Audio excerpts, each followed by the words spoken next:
Hi అండి, welcome back to my channel Meena nature. So ఈ రోజు ఈ వీడియోలో అయితే నా second pregnancy and delivery story అయితే మీతో షేర్ చేసుకుంటాను. So let's get into the video. మీరు ఎవరైనా నా ఛానల్ ఫస్ట్ టైం చూస్తున్నట్టయితే నా పేరు Meena, this is my channel Meena nature. So కింద రెడ్ కలర్ లో సబ్స్క్రైబ్ అని రాసి ఉంటుంది కదా, అక్కడ క్లిక్ చేసి నా ఛానల్ సబ్స్క్రైబ్ అవ్వండి. అండ్ పక్కనే గంట సింబల్ ఉంటుంది కదా, అది క్లిక్ చేస్తే నా వీడియో నోటిఫికేషన్స్ మీకు వస్తాయి అనమాట. సెకండ్ ప్రెగ్నెన్సీ వచ్చేసి నాకైతే నవంబర్ 2021. సో నా బర్త్డే తర్వాత 26th కి నాకు కన్ఫర్మ్ అయిందనమాట. సో కన్ఫర్మ్ అయిన తర్వాత యాజ్ యూజువల్ హాస్పిటల్కి వెళ్ళాము. సో వాళ్ళైతే ఒక 2 weeks తర్వాత రమ్మని చెప్పారనమాట. నేను ఇచ్చే సజెషన్ ఏంటంటే, మీకు పీరియడ్ మిస్ అయిన తర్వాత మీరు చెక్ చేసుకుంటారు కదా, సో వెంటనే మీరు హాస్పిటల్ విజిట్ చేయాలి. ఎందుకంటే ఏదైనా రిస్క్ ఉన్నా ఏమున్నా కానీ వాళ్ళు కాపాడడానికి దానికి సంబంధించిన మెడికేషన్ అయితే ఇస్తారు మీకు. అలా 2 weeks తర్వాత రమ్మని చెప్పారు. ఆ తర్వాత 2 weeks తర్వాత వెళ్తే మాకు స్కానింగ్ చేసి ఎస్ కన్ఫర్మ్ చేశారనమాట. సో అసలు ఎక్స్పెక్ట్ చేయలేదు, మేమైతే ప్లాన్ చేయలేదు. సో సడన్ గా వచ్చేసింది. అలా హ్యాపీ. సో స్టార్టింగ్ లో ఇలానే రెస్ట్ తీసుకోమన్నారు అనమాట. బరువులు ఎత్తొద్దు అవన్నీ చెప్పి రెస్ట్ తీసుకోమని చెప్పారు. సో కొంచెం వీక్ గానే ఉందని చెప్పారనమాట ప్రెగ్నెన్సీ. సో ఇది నాకు థర్డ్ ప్రెగ్నెన్సీ అనమాట. ఫస్ట్ ఆఫ్ ఆల్ నేను ఈ స్టోరీ చెప్పడం మర్చిపోయాను మీకు. మా జున్ను 1.5 years ఉన్నప్పుడు నాకు ప్రెగ్నెన్సీ వచ్చింది. సో అది వచ్చినప్పుడు నేను కొన్ని జాగ్రత్తలు తీసుకోకపోవడం వల్ల నేను అది లాస్ అయ్యాను అనమాట. సో మనకి ప్రెగ్నెన్సీ స్టార్టింగ్ లో ఏవైతే మనకి ప్రికాషన్స్ ఇస్తారో, బరువులు ఎత్తొద్దు, ఇంకా గతుకులున్న రోడ్లో డ్రైవ్ చేయొద్దు, అంటే ప్రయాణం చేయొద్దు, ఇంకా స్టెప్స్ ఎక్కి దిగడం కానీ, సో ఇలాంటి ప్రికాషన్స్ చెప్తారు కదా, అవి అస్సలు పాటించలేదు నేను. సెకండ్ ప్రెగ్నెన్సీ లైట్ తీసుకున్నాను అనమాట. ఏం కాదులే అన్నట్టుగా లైట్ తీసుకున్నాను. నేను ఆల్రెడీ ఒక షార్ట్ మీకుతో షేర్ చేస్తున్నాను February 14th, 13th నైట్ అనమాట. సో ఆ రోజే నాకు సెకండ్ ప్రెగ్నెన్సీ అనేది లాస్ అవ్వడం జరిగింది. సో అంటే ఎర్లీ స్టేజే 1.5 monthకే, బట్ నాకు అది చాలా లాస్ అనమాట. చాలా ఏడ్చాను. అసలు ఇవన్నీ పాటించకుండా నా చేతిలో నేను చేసుకున్నాను, చాలా బాధపడ్డాను. అందుకని ఈ థర్డ్ ప్రెగ్నెన్సీ వచ్చినప్పుడు నేను ఖచ్చితంగా వెంటనే హాస్పిటల్కి వెళ్ళాను అనమాట. సో నేను రిస్క్ చేయాలనుకోలేదు. అందుకని నేను తెలుసుకున్న, నాకు కన్ఫర్మ్ అయిన నెక్స్ట్ డేనే నేను హాస్పిటల్కి వెళ్ళాము. ఈ సెకండ్ ప్రెగ్నెన్సీలో మాత్రం మాకు లేట్ అయిందనమాట. సెకండ్ టైం మళ్ళీ కన్ఫర్మ్ చేసుకొని నెక్స్ట్ డే అయితే వెళ్తాము హాస్పిటల్కి అనుకున్నాము. ఇంకా ముందు రోజు నైటే నాకు నైట్ బ్లీడింగ్ అవ్వడము అండ్ నెక్స్ట్ డే మార్నింగ్ అసలు పడిపోయింది అనమాట. సో మేము హాస్పిటల్కి వెళ్తే డాక్టర్ చెప్పారు వీక్గా ఉంది ప్రెగ్నెన్సీ, అందుకనేసి అది ఇలా జరిగిందని అన్నారు. సో అందుకనే ఇలాంటి ఏమైనా ఉంటే వాళ్ళు ముందే చెప్తారు మనకి. సో అందుకనే మీకు కన్ఫర్మ్ అయిన తర్వాత లేట్ చేయకండి హాస్పిటల్కి వెళ్ళడం. ఇది నా ఎక్స్పీరియన్స్ నుంచి నేను మీకు ఇస్తున్న సజెషన్ అనమాట. సో ఫస్ట్ స్టార్టింగ్ లో ఒక 3 months వరకు బరువులు ఎత్తొద్దు, స్టెప్స్ ఎక్కి దిగడం కానీ అండ్ గతుకులున్న రోడ్లో ప్రయాణం చేయడం కానీ ఇలాంటివి ఏవి చేయకండి. ఖచ్చితంగా ఫాలో అవ్వండి. అండ్ ఇంకా మన బాడీకి ఏవైతే హీట్ అనిపిస్తుందో, అంటే మనకు తెలిసిపోతుంది మన బాడీకి ఏవి వేడి చేస్తాయని, సో అలాంటివి తినకూడదు. సో అవి మీరు ఫాలో అవ్వండి. అండ్ 3 months వరకు మంచిగా ఉంది. ఆ 3 months స్కానింగ్ చేస్తారు కదా, అప్పుడు ఏం చెప్పారంటే ప్లాజెంటా ఉంటుంది కదా, సో ప్లాజెంటా పొజిషన్ అనేది నాకు లోవర్లో ఉందన్నమాట. సో అది అట్లా ఉండడం అనేది చాలా రిస్క్ అనమాట. అలా ఉంటే అబార్షన్ అయ్యే ఛాన్సెస్ ఉంటాయి. సో బెడ్ రెస్ట్ చెప్పారనమాట నాకు. సో బెడ్ రెస్ట్ తీసుకోమని చెప్తే ఇంకా నేను కంటిన్యూగా ఒక 2 months, 3 months నుంచి 5th month వరకు కూడా సో రెస్ట్లోనే ఉన్నాను నేను. సో అమ్మ వాళ్ళ ఇంటికి వెళ్ళిపోయి రెస్ట్లోనే ఉన్నాను. దాని తర్వాత 5th month లో స్కానింగ్ జరిగింది, అంత బాగానే ఉందని చెప్పారు. అండ్ ఇంకా ఫుడ్ గురించి వచ్చేసరికి నాకైతే సెకండ్ ప్రెగ్నెన్సీలో అంత వీక్నెస్ అయితే అస్సలు లేదు. చాలా యాక్టివ్గా ఉండేదాన్ని అండ్ మంచిగా తినేదాన్ని కూడా. అసలు వీక్నెస్ అనిపించడం ఇదంతా ఏం లేదు. ఫస్ట్ ప్రెగ్నెన్సీలో ఉన్నట్టుగా మంచిగానే తినేదాన్ని. వామిటింగ్ సెన్సేషన్ ఉండే, సేమ్ యాజ్ యూజువల్గా. వామిటింగ్స్ అయితే లేకుండే. ఫస్ట్ ప్రెగ్నెన్సీకి పోల్చుకుంటే ఇప్పుడు సెకండ్ ప్రెగ్నెన్సీ అనేది నాకు చాలా డిఫరెన్స్ అనమాట, హెల్త్ వైజ్ కానీ ఇంకా అన్ని. సో ఇంకా ఏ రిస్క్ ఏంటంటే నాకు థైరాయిడ్ వచ్చింది కదా ఫస్ట్ ప్రెగ్నెన్సీలో, అది లైఫ్ లాంగ్ ఉండేది అనమాట. సో ఆ థైరాయిడ్ కంప్లీట్గా అంటే కంటిన్యూస్గా వాడటం, సో దానివల్ల రిస్క్ ఎక్కువ ఉంటుంది అని చెప్పారనమాట. సో చాలా జాగ్రత్తగా ఉన్నాము. అండ్ నాకు ఏది తినాలనిపిస్తే అది తిన్నాను. అంటే అది తినకూడదు అయినా సరే క్రేవింగ్ ఉంటే తినాలంటారు కదా, సో అలా అని కొంచెం కొంచెం ట్రై చేసేదాన్ని. త్రూఅవుట్ ప్రెగ్నెన్సీ అయితే నేను మంచిగానే హెల్తీగానే ఉన్నాను, చాలా యాక్టివ్గా ఉండేదాన్ని. ఆ, పనులు కూడా నేను ఫస్ట్ ప్రెగ్నెన్సీకి పోల్చుకుంటే చాలా బాగా పనులు అయితే చేశాను. అంటే వెయిట్ లిఫ్ట్ చేయడం ఇవైతే స్టార్టింగ్ లో 5th మంత్ వరకు అయితే రెస్ట్ తీసుకున్నాను. అప్పటి వరకు నేను ఎక్కువ లిఫ్ట్ చేయడం అవంతా ఏం చేయలేదు, అండ్ తర్వాత కూడా ఏం చేయలేదు. నా వరకు నా హెల్త్ ఎక్కడి వరకు సహకరిస్తుందో అక్కడి వరకు మాత్రం నేను యాక్టివ్గా ఉండడానికి అయితే ట్రై చేశాను, యాక్టివ్గానే ఉన్నాను. అండ్ ఈ ప్రెగ్నెన్సీలో ఏంటంటే సాయిబాబా దివ్య పూజ చేశాను కదా, ఒకటి మీకు వీడియో పెట్టాను సాయిబాబా దివ్య పూజ గురించి. సో అది నేను ప్రెగ్నెన్సీ టైంలోనే అనమాట. సో చాలా దేవుడికి దగ్గరగా ఉన్నాం అనేసి అలా సాయిబాబా దివ్య పూజ చేశాను అనమాట. సో అలా అలా చేయడం వల్లనేమో మా వాడికి అయితే, మా చిన్నోనికి, వానికి ఏమంటే మేము ఎప్పుడు వానికి చెప్పలేదు దండం పెట్టమని. గుడికి వెళ్తే వాడంతట వాడే దండం పెడతాడు అనమాట. సో అట్లా ఉందన్నమాట. అందుకే మనం ప్రెగ్నెన్సీ టైంలో మనం ఏదైతే చేస్తామో అది ఖచ్చితంగా పిల్లలకి వాళ్ళు చూస్తారు, వింటారు అనేది అంటారు కదా. సో అది ఖచ్చితంగా అక్షరాల నిజం అనమాట, 200%. సో నేను సెకండ్ ప్రెగ్నెన్సీ టైంలో సాయిబాబా దివ్య పూజ అంటే మనం 5 వీక్స్ చేస్తాం, అలా నేను 2 times చేశాను అనమాట 5th మంత్ తర్వాత.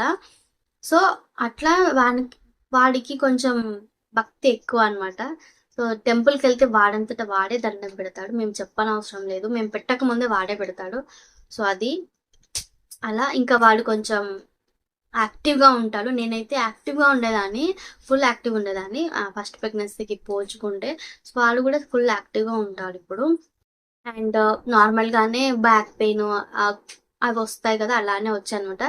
అండ్ ఇంకా నాకైతే భయం వేసింది ఏంటంటే బ్లడ్ తక్కువ ఉందని చెప్తారు కదా, అండ్ వాటర్ తక్కువ, అవి నేను తగ్గించుకోవాలని చెప్పేసి మంచిగా తినేదాన్ని. క్యారెట్, కివీస్, ఇంకా యాపిల్ ఇవన్నీ మంచిగా తినేదాన్ని, వాటర్ ఎక్కువ తాగదాన్ని. అండ్ 7th మంత్ స్కానింగ్ అవుతుంది కదా, అప్పుడు సేమ్ వెయిట్ ఉండే అనమాట. అంటే జున్నప్పుడు 7th మంత్ స్కానింగ్లో ఏ వెయిట్ అయితే ఉందో వీడికి 7th మంత్ స్కానింగ్లో చూసుకున్న వెయిట్ సేమ్ ఉంది. సో నాకైతే చాలా భయం వేసింది, అదేంటి సేమ్ సేమ్ ఉంది వెయిట్ అంటే. వాడు 2 kgs పుట్టాడు కదా, సో నాకు అట్లా చాలా భయం వేసింది అనమాట. సేమ్ ఉన్నాడు, వెయిట్ పెరగాలి అనేసి చాలా భయం అయింది. సో దానివల్ల ఇంకా నేను ఏంటంటే బ్రౌన్ బ్రెడ్ ఇంకా పీనట్ బటర్ ఎక్కువ తిన్నాను అనమాట ఆ 7th మంత్ తర్వాత. సో దానివల్ల మంచి వెయిట్ గెయిన్ అయితే అయ్యాడు షెన్ను. 9 months తర్వాత ఒక 1 week తర్వాత నాకు డేట్ ఇచ్చారనమాట డెలివరీకి రమ్మని చెప్పేసి. సరే అని అన్ని ప్రిపేర్ చేసుకుని రమ్మని చెప్పారు వాళ్ళు. సో మేము అలాగే అన్ని ప్రిపేర్ చేసుకొని వెళ్ళామన్నమాట హాస్పిటల్కి. సో అక్కడికి వెళ్ళిన తర్వాత వేరే డాక్టర్ ఉండే, నాకు లాస్ట్ వీక్ చెప్పిన డాక్టర్ లేదు అనమాట, వేరే డాక్టర్ చెక్ చేశారు. సో ఆ డాక్టర్ ఏం చేశారంటే స్కానింగ్ రాశారనమాట, అది కూడా వేరే దగ్గరికి. సో ఇంకా అది హాస్పిటల్ దూరం ఉంది, అది ఎక్కడో గల్లీలో లోపలికి ఉందన్నమాట, చాలా లోపలికి వెళ్ళాల్సింది. సో ఇంకా అక్కడికైతే వెళ్ళాము, మా అన్న తీసుకెళ్ళాడు అనమాట. సో చాలా వెతుక్కుంటూ గచ్చిబౌలిలో వెతుక్కుంటూ వెళ్ళామన్నమాట. చాలాసేపు వెయిట్ చేసామన్నమాట. చాలా మంది వచ్చారు అక్కడ, ఈ హాస్పిటల్ నుంచి అక్కడికి చాలా మందికి ప్రిఫర్ చేశారు అనమాట. సో ఇంకా స్కానింగ్ కోసం చాలా అయితే వెయిట్ చేసాము. అయితే ఇంకా ఆ స్కానింగ్ లో సేమ్ మా జున్ను అప్పుడు ఎట్లాంటి వెయిట్ అవుతుందో సేమ్ వెయిట్ ఇక్కడ ఉంది. నాకు ఇంకా ఫుల్ టెన్షన్ అయింది, ఏంటి నేను ఇంత మంచిగా ఫుడ్ తీసుకున్నాను కదా, ఎంత మళ్ళీ సేమ్ ఉంది, వీడు కూడా మళ్ళీ వీక్గా ఉంటాడా, తక్కువ వెయిట్ పుడతాడని టెన్షన్ స్టార్ట్ అయింది అనమాట. సో ఇంకా రిపోర్ట్స్ తీసుకుని హాస్పిటల్కి వెళ్తే మంచిగా ఉంది కదమ్మా, ఇంకా నెక్స్ట్ వీక్ రండి అని చెప్పారు. అమ్మయ్య అని టైం దొరికింది ఇంకా 1 weekకి అనేసి ఇంకా చాలా హ్యాపీగా ఫీల్ అయ్యాను. డెలివరీకి అనేసి వెళ్ళాము. ఇంకా ఆ రోజు మార్నింగ్ అంత పని అయిపోయింది, మామూలుగా తింటున్నా, అప్పుడు నాకు లైట్గా స్టమక్లో పెయిన్ స్టార్ట్ అయింది అనమాట. సో నేను అక్కడికి వెళ్ళిన తర్వాత వాళ్ళకి చెప్తే సరే అనేసి అడ్మిట్ చేసుకున్నారను. అండ్ అడ్మిట్ చేసుకున్న తర్వాత నెక్స్ట్ డే నాకు డెలివరీ అయిందనమాట, C section. First C section అయింది కదా, సో సెకండ్ కూడా సి సెక్షన్ చేశారనమాట. ఇంకా నాకు చెప్పాను కదా బ్లడ్ తక్కువ ఉంటుంది అదంతా, అలాంటి ప్రాబ్లమ్స్ ఏం రాలేవు, మంచిగా బ్లడ్ కూడా మంచిగా ఉంది అండ్ వెయిట్ కూడా మంచిగా ఉండే అనమాట. సో ఇంకా అడ్మిట్ చేసుకున్న తర్వాత మేము ఇంకా ఆ రోజు ఈవినింగ్ మా మమ్మీ వచ్చింది మాతో పాటు చూడ్డానికి, నాతో ఉండడానికి మా మమ్మీ వచ్చింది అనమాట. అండ్ ఇంకా అక్కడ ఒక తెలిసిన నర్స్ ఉంటే వాళ్ళ త్రూ వెళ్ళామన్నమాట. సో అలా వెళ్ళడం వల్ల ఫస్ట్ ప్రిఫరెన్స్ నాకు ఇచ్చారనమాట అక్కడ. సో ఇంకా ఫస్ట్ డెలివరీ నాకే చేశారు ఆ రోజు. ఇంకా నాతో పాటు 7 మెంబర్స్ అనమాట. ఆ రోజు డెలివరీ అయింది. సో అందరికీ అబ్బాయిలే పుట్టారు. సో నాకు కూడా అబ్బాయే. నేను ఎక్స్పెక్ట్ చేసిన మేబీ అమ్మాయి అంటారేమో అనేసి, బట్ నో, అవ్వలేదు. సో ఇంకా అంత ప్రాసెస్ ఏముంటుంది కదా సిసెక్షన్కి, అదంతా జరిగింది. సో ఫస్ట్ ఒకటి ఎక్స్పీరియన్స్ చేశాం కాబట్టి అంత భయం ఏమి అనిపించలేదు. సో నార్మల్గానే వెళ్ళాను. అండ్ ఆపరేషన్ అయిన తర్వాత బేబీని బయటకు తీశారు, మొత్తం అయిపోయింది. వేరే రూమ్కి షిఫ్ట్ చేస్తారు కదా, ఆ టైంలో నన్ను తీసుకెళ్లారు స్ట్రెచర్ పైన, పక్కకు పెట్టారు. ఇంకా ఎప్పుడైతే అది ఆ ప్రాసెస్ ఆగిపోయిందో ఫుల్ చలి అనమాట. ఈ లోవర్ బాడీ మొత్తం ఏమో మత్తులో ఉంది, పైన అప్పర్ బాడీ, ఈ హ్యాండ్స్ మొత్తం, ఈ చిన్న అయితే ఇట్లా మొత్తం ఊగుతుంది చలికి. అంత చలి, అసలు తట్టుకోలేంత చలి. మనకి చలి పెడితే ఏమనిపిస్తుంది, దగ్గరికి ఇట్లా ముడుచుకొని పడుకోవాలనిపిస్తుంది. ఇట్లా మా కింద మొత్తం మత్తు ఉంటుంది బాడీ, పైన ఇలా నాకైతే వామ్మో చలికి వణుకుతా ఉన్నాయి. పెదవులు ఇలా ఇలా అంటాం కదా, అట్లా అవుతుంది అనమాట. సో ఫుల్ చలి పెట్టింది. ఇంకా మా మమ్మీకి నాకు ఏం అర్థమవుతుంది, నన్ను చూసుకోవాలా బాబుని పట్టుకోవాలా అనేసి. మా ఆయననేమో లోపలికి రానివ్వట్లేదు అంట రూమ్లోకి షిఫ్ట్ చేసేటప్పుడు. సో ఆయన లోపలికి రానివ్వట్లేదు అంటే, ఇంకా ఉంటారు కదా వేరే పేషెంట్స్, ఆయన లోపలికి రానివ్వట్లేదు. ఇంకా బాబుని అక్కడ 3rd మంచం మీద పడుకోబెట్టారు. మా మమ్మీ ఇంకా నాకు చలి పెడుతుందని నన్ను చూస్తుంది. సో చాలా కష్టం అనిపించింది. అది ఎప్పుడు తగ్గిందో నాకే తెలియదు. చాలా సేపటి వరకు అయితే ఉండే చలి మాత్రం, చాలా సేపటి తర్వాత అయితే తగ్గింది. అండ్ ఇంకా బాబుని తీసుకున్నారు. మా మమ్మీ డిసప్పాయింట్ అయింది అనమాట, అమ్మాయి పుట్టాలని అనుకుంది. సో మేమైతే, నేను మా హస్బెండ్ అయితే ఎవరు పుట్టినా ఓకే, బట్ ఇక్కడితో ఫ్యామిలీ ప్లానింగ్ చేయించుకోవాలని మేము ముందే ఫిక్స్ అయి ఉన్నాము. సో అలాగే చేయించుకున్నాం అనమాట. ఎవరు పుట్టినా ఓకే అని. కాకపోతే అమ్మాయి పైన ఎక్కువ ఎక్స్పెక్టేషన్స్ ఉండే, పుట్టాలని అనిపించి ఉండే, బట్ కుదరలేదు. But okay. డెలివరీ వరకు కూడా నాకు అంత ఎక్కువ అయితే ఏం లేదనమాట. నార్మల్ అంటే ఫస్ట్లో ఎక్స్పీరియన్స్ చేశాను కాబట్టి సెకండ్ అంతా నాకు అంత ఏం అనిపించలేదు. బట్ ఆఫ్టర్ డెలివరీ నాకైతే ఫుల్ చలి వేయడం అదొకటి. అండ్ ఇంకా ఫ్యామిలీ ప్లానింగ్ చేశారు కదా, అలా చేయడం వల్ల చాలా స్టమక్ పెయిన్ వచ్చేది. ఎంత అంటే అసలు ఆ పెయిన్ తట్టుకోలేకపోయేదాన్ని. ఎట్ ద సేమ్ టైం వాడు ఏడ్చేవాడు అనమాట. వాడికి ఫీడ్ చేసే టైంలోనే పెయిన్ వచ్చేది. మేబీ ఫ్యామిలీ ప్లానింగ్ చేసినప్పుడు అలా స్టమక్ పెయిన్ ఎక్కువగా వస్తుందేమో, చాలా పెయిన్ వచ్చేది. మనకి డెలివరీ తర్వాత బ్లీడింగ్ అవుతుంది కదా, అది అయ్యే టైంలోనే అనమాట చాలా పెయిన్ అనుభవించాను నేనైతే. సో యాజ్ యూజువల్ ఈ ప్రెగ్నెన్సీ అండ్ డెలివరీ టైంలో అండ్ డెలివరీ తర్వాత అయితే మా మదర్ ఇంకా మా సిస్టర్ అండ్ ఇంట్లో ఉన్న అందరు కూడా నాకు చాలా మంచిగా సపోర్ట్ చేశారు. 2 ప్రెగ్నెన్సీ టైమ్స్ అండ్ 2 డెలివరీ తర్వాత కూడా నాకు మా మమ్మీ, మా చెల్లెలు నాకైతే మస్తు సపోర్ట్ చేశారు అనమాట. మా సిస్టర్ అయితే నాకు చాలా చాలా చాలా సపోర్ట్ చేసింది. ఇక్కడ లాస్ట్ వీడియోలో చెప్పినట్టే నాకు సెకండ్ మదర్ తను.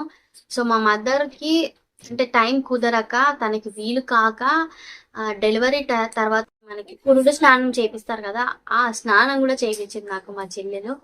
సో నాకు తనకి నేను చాలా చాలా రుణపడి ఉంటాను. తనని చాలా మిస్ అవుతున్నాను. So thank you so much Mounika. Thank you కూడా చాలా తక్కువ, చిన్న మాట. ఇది నేను ఎప్పటికీ నా లైఫ్లో నేను చచ్చిపోయేంత వరకు నేను గుర్తుపెట్టుకుంటాను. You are my second mother. I'm missing you very much. So ఇదనమాట నా delivery story and second pregnancy. So నేను చెప్పిన కొన్ని టిప్స్ అనేది ఫాలో అవ్వండి.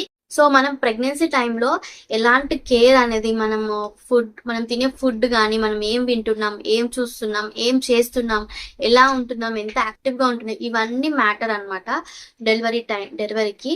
సో ఇవన్నీ మీరు ఖచ్చితంగా, ఇదంతా మీ చేతిలోనే ఉంటుంది. మీకు కొంచెం సిక్కున్నా పర్లేదు. ప్రెగ్నెన్సీ టైంలో మీకు ఎంత వీలైతే అంత ప్రశాంతంగా ఉండండి, యాక్టివ్గా ఉండడానికి ట్రై చేయండి. మంచి ఫుడ్ తీసుకోండి, హ్యాపీగా ఉండండి, యాక్టివ్గా ఉండండి. ఇదంతా కూడా మీ బేబీ పైన ఎఫెక్ట్ చూపిస్తుంది అనమాట. నేను ఇచ్చే సజెషన్ ఒకటి అనమాట, ప్రెగ్నెన్సీ టైంలో మీరు మీ చేతిలో ఉన్నంత చెయ్యండి. నార్మల్ డైరెక్ట్ ట్రై చేయడానికి ఎక్సర్సైజెస్ ఉంటాయి కదా, స్క్వాట్స్ అని, ఇంకా బటర్ఫ్లై ఎక్సర్సైజెస్ అని, ఇవన్నీ కొంచెం ట్రై చేయండి. మీ బాడీ ఎంతవరకు సహకరిస్తే అంతవరకు ట్రై చేయండి. మ్యాక్సిమం నార్మల్ అవ్వడానికి మీరు ట్రై చేయండి. ఆ తర్వాత దేవుడి డెసిషన్, కానీ మన చేతిలో ఉంటుంది కదా. సో మనం హెల్తీగా ఉండడం అనేది, హెల్తీగా ఫుడ్ తినడం అనేది, సో ఇది మాత్రం నేను ఖచ్చితంగా చెప్పాను. మంచిగా తినండి, మంచిగా యాక్టివ్గా ఉండండి. సో ఇదంతా బేబీ పైన ఎఫెక్ట్ పడుతుంది ఖచ్చితంగా. సో బేబీ కూడా హెల్తీగా యాక్టివ్గా ఉంటుంది. సో నేను ఈ రెండిట్లో నేను డిఫరెన్స్ చూశాను కాబట్టి నేను మీకు చెప్తున్నాను. సో ఫస్ట్ ప్రెగ్నెన్సీ ఎవరికైనా కొంచెం భయంగా ఉంటుంది, ప్రతిదానికి భయపడతాం. సో అలా ఎవరు ఏం భయపడకండి. సో మంచిగా యాక్టివ్గా ఉండాలి, మంచిగా తినాలి, అదొక్కటే. ఇంకా కొన్ని వస్తాయి ఫస్ట్ కాబట్టి, కొన్ని ఇష్యూస్ అయితే వస్తాయి. సో వాటికి ఏం భయపడకుండా యాక్టివ్గా. సో ఇదండి ఈరోజు వీడియో, నా pregnancy and delivery story. Hope మీకు కొంచెమైనా ఇన్ఫర్మేషన్ దొరికింది అనుకుంటున్నాను, కొంచెమైనా ఈ వీడియో యూస్ఫుల్ అవుతుంది అనుకుంటున్నాను. కనుక ఈ వీడియో నచ్చితే please like, share and subscribe to my channel. నా ఛానల్ సబ్స్క్రైబ్ చేసుకోకుండా చూస్తున్నారు, ప్లీజ్ నా ఛానల్ సబ్స్క్రైబ్ చేసుకొని చూడండి. సో అలా చేయడం వల్ల నాకు ఇంకా మంచి మోటివేషన్ ఉంటుంది, ఇంకా మంచి వీడియోస్ చేయడానికి. అండ్ మీకు ఇంకా ఎలాంటి వీడియోస్ నా నుంచి ఎక్స్పెక్ట్ చేస్తున్నారు అనేసి నాకు కామెంట్ సెక్షన్లో చెప్పండి. సో నేను ఖచ్చితంగా చేయడానికి ట్రై చేస్తాను. అండ్ ఈ వీడియో చూసినందుకు థ్యాంక్ యూ సో మచ్. ఇంకో మంచి వీడియోతో మళ్ళీ కలుస్తాను. అంతవరకు సెలవు, బాయ్ బాయ్.